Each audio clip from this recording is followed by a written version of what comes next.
Welcome to the 1 Minute Apologist. We interview the world's leading apologists to provide credible answers to curious questions.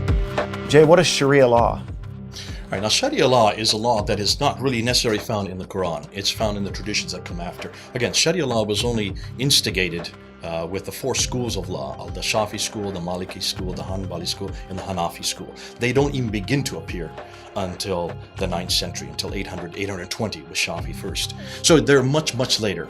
But nonetheless, they are how Islam is to be used, how it's to be formed. If it's a theocratic state based on Allah at the top, then you have Muhammad, who is the greatest of all prophets. Underneath him comes the ulama, then the ummah below that, which are the believers. The ulama would be the teachers. Then come the ummah. Then comes the al-kitab, which is us, the Christians, and at the very bottom comes the kafir. That's the theocratic state. It needs to be run. And how you run it is what Sharia law does. It applies how you to walk, talk, eat, drink, sleep in every area of life. Muslims are very proud that theirs is a 24/7 religion. 24 hours a day, 7 days of the week, everything is dictated by them. And that's where Sharia law comes in. It shows how it's to be lived out in all the 24 hours a day, 7 days a week. How you walk, talk, eat, drinks, how long a beard you're to grow, how you're to train your wife, treat your wife, even how you name your kids. All this is dictated by Sharia law. The difficulty is it's based on a 7th to 9th century model, Arab model, Middle Eastern model. It is not at all relevant for today. Let me give you some examples. In fact, rather than go back to Sharia, let's go back to where they derive their material from. They first derived their material from the Quran. Now, something as simple as, what do you do with thievery? Surah 5, Ayah 38, that means Book 5, verse 38 in the Quran says to cut off the hands of thieves. So Sharia law has to follow that because that's where it gets its injunction from. Should we be cutting off hands of thieves today? Is that relevant for today? Surah 24, Ayah 2 stipulates that if anybody has committed adultery, they're to have 100 lashes. 100 lashes for committing adultery? Is that relevant for today? And when you talk about women, just take a look and see what it says about women. Now, when I look at women and what Sharia law says about women, just need to look at two surahs, Surah 4 and Surah 2. In Surah 4, Ayah 3, it says a man can have up to 4 wives, not the other way around. Is that relevant for today? Should we allow polygamy? Verse 11 says that a man has twice the inheritance, or a boy has twice the inheritance of his sister when the father dies. Is that relevant for today?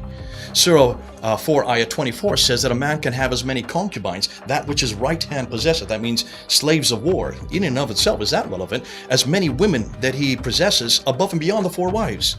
And then verse 34, Surah 4, Ayah 34 says that if a woman disobeys her husband, he can beat her.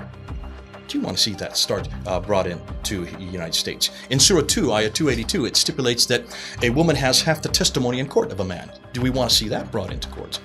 And then Surah 2, Ayah 223 is one of the most difficult verses of the Quran. It says that a woman is a till for her husband and that a man may till his wife. That means may plow her anytime he wants, anywhere he wants, sexually.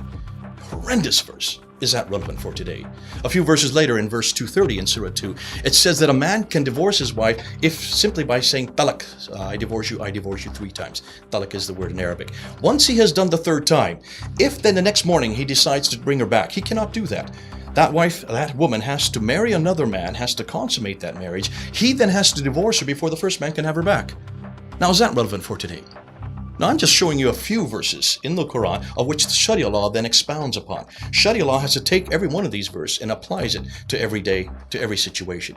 No wonder it is not relevant for today. Thank goodness we don't live in the Sharia law. Now, thank goodness it's not being introduced to your country. It's already been introduced to our country, United Kingdom.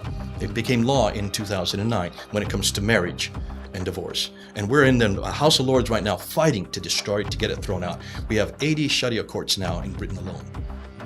That's a whole nother implication. Once it's there, it's the thin edge of the wedge. These laws are going to start to be applied, and they're going to get larger and larger and larger. No, it's not relevant at all for today. Thank God I don't have any problem with that with Jesus Christ. Ooh, I love how he treats women. I love what he does with Mary and Martha. I love what he says in Galatians 3:28. I love what he says in Ephesians 5:25. We are to love our wives as Christ loved the church, willing to die for our wives as Christ died for the church. Now, that's a complete corrective to what I see here. Come on back to the Bible. Come on back to Jesus and the way he treated women. That's relevant.